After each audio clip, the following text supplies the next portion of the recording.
Une nouvelle aube s'est levée, précise et implacable. 7 heures pile, 7 heures juste, 7 heures exactement.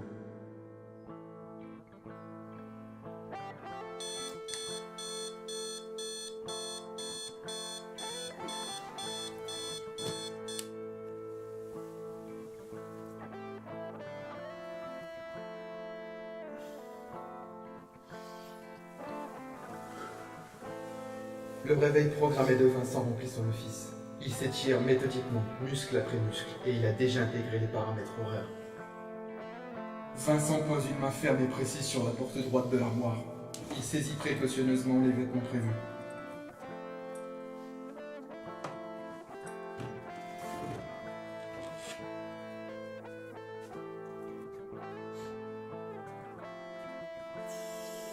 Vincent décide de procéder à ses ablutions matinales. Il se rince le visage, tend mécaniquement le bras où se trouve, forcément, la serviette qu'il a soigneusement disposée selon l'angle idéal. Rituel immuable et rassurant. Vincent se dirige mécaniquement vers la porte d'entrée. Il ne marche pas sur les lignes du carrelage.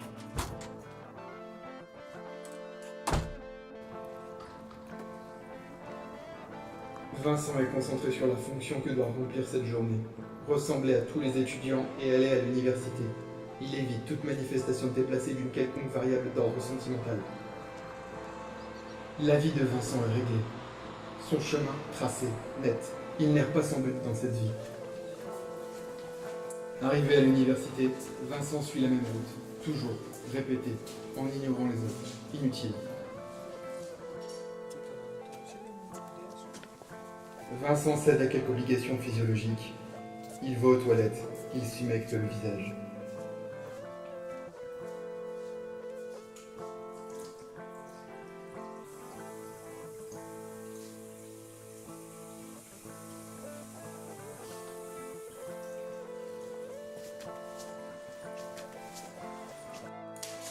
Dans la salle de cours, Vincent rejoint sa place aux côtés d'autres étudiants. Ils attendent l'arrivée du professeur.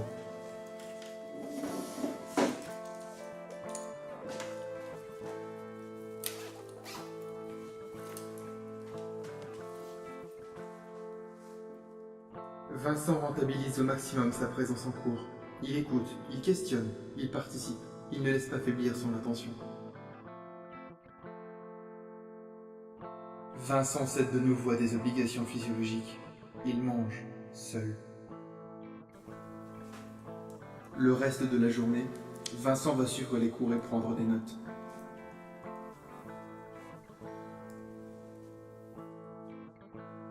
Et comme chaque jour, dès la fin des cours, Vincent rentre chez lui.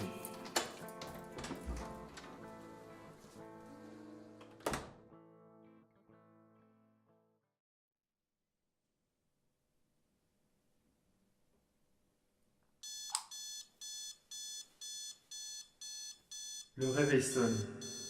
Vincent enregistre immédiatement ses 2 minutes de retard. Il faut combattre cette intrusion du hasard dans l'ordre mécaniquement contrôlé des choses. Ne pas être en retard.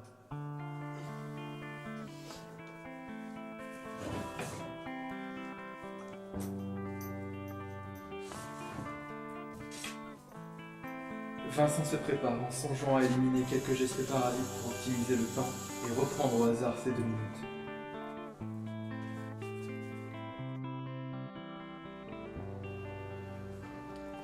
Vincent regarde sa montre et accélère le pas.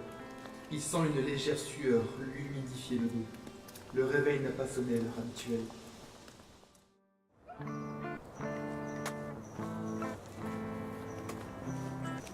Vincent cède à une manifestation d'empathie envers un ami. Il le salue. Avant de partir en cours, il pense qu'il a le temps de se rafraîchir le visage.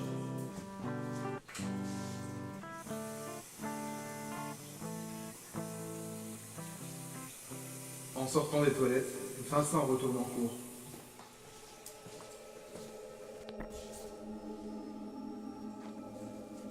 Peut-être sont-ils déjà rentrés. Vincent ne perd plus son temps. Il avance à pas rapide vers la salle de cours pour y retrouver sa promotion. Vincent ouvre la porte. Un tremblement imperceptible agite sa main droite. Personne, salle vide. Il décide de s'en tenir au protocole imposé par les lieux. Il attend. C'est un étudiant. Un professeur va donc arriver.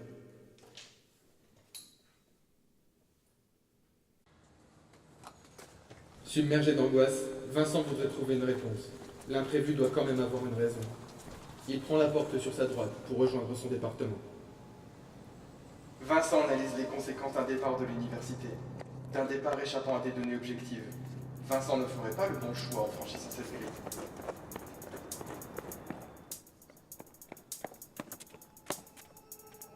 Vincent, que t'arrive-t-il?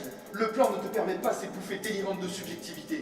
Tu n'as pas le choix, tu ne peux pas faire ça. Il n'y a pas de place pour le hasard dans ce plan majeur. Ce n'est ni possible, ni envisageable. Vincent est persuadé qu'il peut décider. De nouveau, encore. Il n'en fait qu'à sa tête en pantin risible. Tu n'as pas d'alternative, Vincent. Tu ne me laisses pas le choix. Si tu refuses ton destin, il va devoir venir à toi. Jouons quart de ton et demi-soupir. On va tripler les croches. Danse. Rentre en classe. Remets les choses en ordre. Joue sur le temps. Tu croyais quoi, Vincent? Tu t'es permis de penser que tu avais de l'imagination? Tu t'es permis de croire à une destinée? Rentrer chez toi pour tout oublier et faire comme si rien ne s'était passé? Mais que t'ai-je fait? Qu'est-ce qui ne va pas dans mon scénario? Que reproches-tu à ta vie? Pourquoi doutes-tu de mes décisions? Pourquoi martyrises-tu ton scénariste? Que veux-tu de plus? Une vie plus intéressante? De l'argent? Demande, et je réécrirai. Mais accepte mon histoire. Tu n'as qu'une histoire, la mienne. Vincent, je t'ai créé et je tire les fils. Je t'aime beaucoup. Tu n'es pas comme les autres. J'ai tout de suite su que tu étais différent. Les moutons ont rébellé les uns derrière les autres pour suivre l'histoire du berger créateur. Toi, tu as tout de suite compris que quelque chose n'allait pas.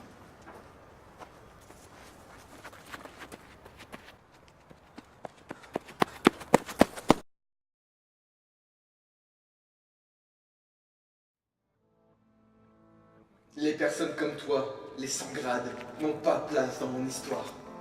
Je vais devoir tout recommencer de zéro.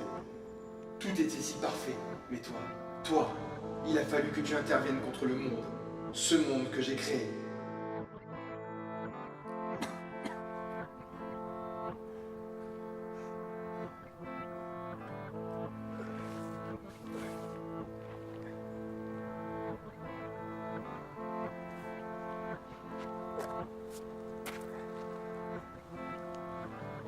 Tu as l'impudence de penser qu'un être aussi insignifiant que toi peut changer le cours des événements? Tu n'as aucun pouvoir ici. Je suis celui qui contrôle ce monde. Je suis celui qui donne les ordres. Et c'est moi seul qui...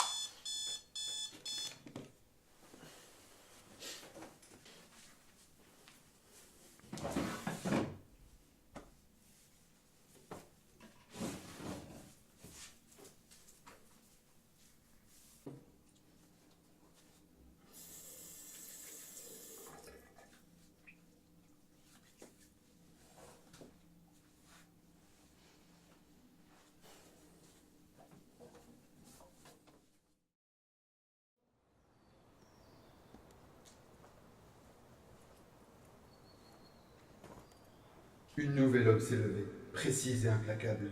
7 heures pile, 7 heures juste, 7 heures exactement. Et tout devint noir.